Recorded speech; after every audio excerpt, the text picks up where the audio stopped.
Hello students, in today's lecture we are going to start with the practical number 2. Last lecture we have seen practical number 1. The last question of practical number 1 was factorial using recursive function that we have already done.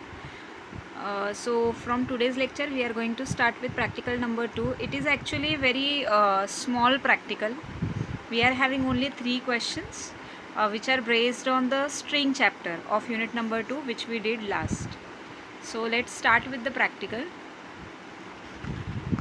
So first practical question of practical number 2 is write a function that takes a character, that is string of length 1, and returns true if it is vowel and false otherwise. Means we just need to check whether the entire character is vowel or not. So I hope you all know that what do you mean by vowel. A, E, I, O, U. These characters are known as vowels. Okay, so there are chances that A, E, I, O, U can be present in small letter or uppercase, right? So for all small as well as uppercase we have written the condition while checking whether the character is vowel or not. So for the same one function is created, that is VCHK, that is vowel checking function is there. This is the reason why the name is given to the function as VCHK, which is parameterized function. Means we are going to pass the character to this particular function. After that, in the function definition we have written condition for vowel. So how we will write the condition? While writing the condition we are going to use the double equal to operator, that is comparison operator, as well as logical operator, that is or also we are going to use. So two operators in this program while writing the condition for vowel checking we have written. So for each and every character, just now I said that A, E, I, O, U, total 5 vowels. So 5 condition for small case and 5 conditions for capital case. Like that we will write, and everything will be separated by, each and every condition is separated by the OR symbol, that is logical OR. Means even though single condition is true, still we will get the corresponding answer. So for the same, the condition is written in the if condition as, if block as ch equal to A, or ch equal to E, or ch equal to small e, after that ch equal to capital E. So for A, E, I, O, U we will write condition for uppercase as well as lowercase, and if any one of the condition is true then we will get the output as print statement, which we have written inside if block, that is print ch comma is vowel. And if none of the condition is true then the else part will get executed. Means suppose you have entered P, so P is not vowel, so you will get message as P is not vowel. And as you can see in the output, if you are entering E or you are passing E to the VCheck function, then E is a vowel. Like that you will get answer. So this is actually a very simple program. This we have already did in C language also. Then the B question, practical number 2B, define a function that computes the length of a given list or string. List topic, that is one kind of data type only which we have not learned. After completion of practical number 2 we are going to start with the chapter number 3, which is actually part of unit number 3, that is list. But still in so many programs we have list. So in simple word, if I want to tell you that list is similar to array. Okay, like array is having n number of items of similar type, similarly list is also having the n number of items. Okay, so we are just in this program we have to write a function which will calculate the number of elements present in the list or the number of characters present in the word. So for both, that is for list as well as string, for we are writing this program. So again we have created one function def cal en, okay, into round bracket n. So it is parameterized function because we want to pass the list or word. So for the same it should be a parameterized function. After that one variable I have initialized count equal to 0, And as you all know that this variable, the name suggests that the number of words, number of characters, number of digits present in the list, that we are going to store inside the count variable. So for the same, I have initialized count equal to 0. Then we are going to use for loop for I in n. So whatever string we will pass to the function, that is nothing but the value of n. So just see the first print statement in which we called cal en function. In first print statement we have passed the string, we have passed the list. Okay, so we are having 1 3 5 7 9, these are the list item. So if we are passing list to the function, then now n is equal to the list, means n contains the number of items we have passed in the list, so n will represent as a list only. Then one by one I will take one value of the list, means for in first iteration 1 from n. So now n is nothing but the list which we have passed as 1 3 5 7 9. So in first iteration 1 will be copied inside I, then because of which count plus plus, that is count will be 1. Again the next element, that is 3, means one by one item from the list are added inside the I, and the number of times items added into the I, the count variable is continuously increasing. Okay, so if we are passing cal en into the list, so total number of elements present in the list are 1 3 5 7 9. Okay, means 5 elements it will take. Again, and because of return statement the count is displayed, only the numbers are displayed because of return statement, and the return statement is not inside the for loop, it is present outside the for loop. If you are writing it inside the for loop, you will get error message. After that, the next cal en we have passed one more word, that is Sonali. So that will be stored inside n, and then one by one words will be copied from the word Sonali into the I variable, and the count will be incremented according to that.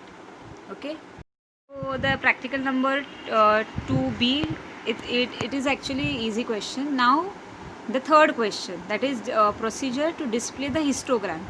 Histogram means, if you notice that it is like array only, means it is a combination of rows and columns. But in case of histogram, the number of, we can say that star which we are going to print on the separate lines, the count will be different. Means if you notice, they have already in the question, it is already given the parameters which you need to pass, that is 4 9 7. Okay, and in that also 4 9 7 means on first line we want 4 star, on second line we want 9 star, and on third line we want 7 star. So like this we should get the answer. So again, actually it is not the string program, it is what we can say, it is a list program only which we are going to do. So in this case I have created one function, that is def histogram. Again it is parameterized function, items I have passed. Then for n in items, means now we have passed the list. So first item of list is what? 4. So 4 is stored inside n variable. Output is blank. Then we are having times variable in which we have copied the value of n, that is now times is 4. Then we are having while loop, times greater 0, means now 4 greater than 0, condition is true. Output equal to output plus star, means 1 star is added to the output. Then times equal to times minus 1, means we have decremented the value of times variable by 1. Okay, so because of this, previously items was 4, but now it will be 3. Again 3 greater than 0, condition is true, 1 more star will be added to the output, means now we have 2 star. Then again because of times minus 1, that is 3 minus 1, 2 it will be. Okay, so 2 greater than 0, again condition is true, so 1 more star, that is 3 star is added, and again 2 minus 1 is performed, that is 1. Again condition will be checked, 1 greater than 0, again condition is true, so 4th star is added to the output. And again because of times minus 1, 1 minus 0, 0. Then again condition checking will be there, that is 0 greater than 0, condition is false, because of which we will thrown outside of the while loop. What is present outside of the while loop? Print statement, in which what we want to print? Output. So basically output contains 4 star. Okay, so that will be displayed. Again, now we will move to again for n in items. So means n will capture the second element of the list, that is 9. So like for 4 the iteration took place, similarly for 9 also 9 times star will be added to the output variable, and then once the condition of while loop falls, then it will be printed. So like that, one by one whatever parameters we have passed to the list, accordingly the statement, that is called histogram. So basically histogram, we have to create such type of function which will take integer, list of integer as a parameter, and according to the list items it should print the number of star on the screen. So this is histogram practical. Then we have count number of vowels in your name. This actually that much is there of practical number 2 only. We are having 3 questions. I have added some question for your practice which are related to the string topic. So in this question we just have to enter the name. After entering the name, we just need to calculate how many number of vowels present in the name. Means for example, if my name is Archana, so A-R-C-H-A-N-A means 3 vowels are present in my name. Okay, so that I need to check how many number of vowels are present in your name. So for the same, again one count variable is initialized to 0, which will store the number of vowels. After that print statement is there, by using which we can tell the user that enter your name.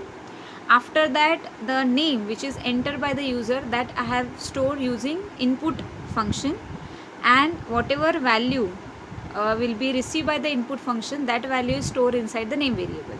After that we are having for letter in name, means the name whatever we have entered, one by one the characters of the name variable will be stored inside the letter variable. Okay, so letter variable will have character. After that we need to check whether that particular character is vowel or not. So for the same, if letter in means the letter which is the character which is stored inside the letter variable is belongs to the list which we have provided, that is capital AEIOU and small AEIOU. Okay, if it is present inside this list, then and then only count will be increase. Like in my case Archana, so first character which is stored inside the letter variable, that is A. So A in the list, yes it is present, so count will be incremented.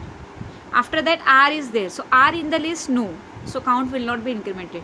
So like that, at the end of the execution of for loop, count variable will have the number of vowels present in a specific name which is entered by the user, and at the end, that is once all the characters are checked, then the for loop condition is going to be false, and we will jump to the part which is present after for loop, and the part is print statement. So you have then count variable is display vowels in your name, means if I am entering Archana as an input, so you have 3 vowels in your name. Like that we will get the output.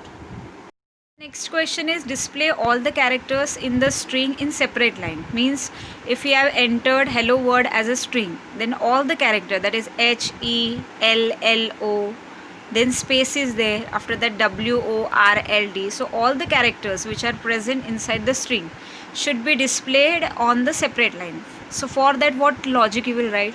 So first we will take the string from the user using input function.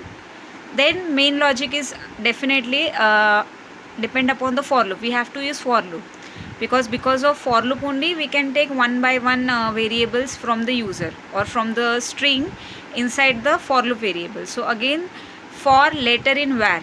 So now in this case the output which I have shown, that is hello world, is the string we are assuming. So the value of var variable is nothing but the hello world, and because of for letter in var, one by one all the characters which are present in hello world string will be copied inside letter variable, and then we just want to display them. So if letter equal to blank, if it is blank, then we should write continue. Continue means we have to skip that particular condition, because blank space we don't want to display. We want only letters. Okay, we don't want to display the space. So for that we have written this condition: if letter equal to within single quotes space, then continue. Else what we will do? Else print into round bracket letter, means the letter variable. Like in this case, first H will be copied inside letter variable, so letter H will be displayed. After that, E is copied inside letter variable, so E will be displayed. Like that, one by one all the characters will be stored inside letter variable of for loop, and then it is displayed. Only when the space occur, that time continue. What is use of continue? This we have already seen, that is jump statement is there. Because of continue, the space occur, that condition will be skipped, and this is the reason why the space is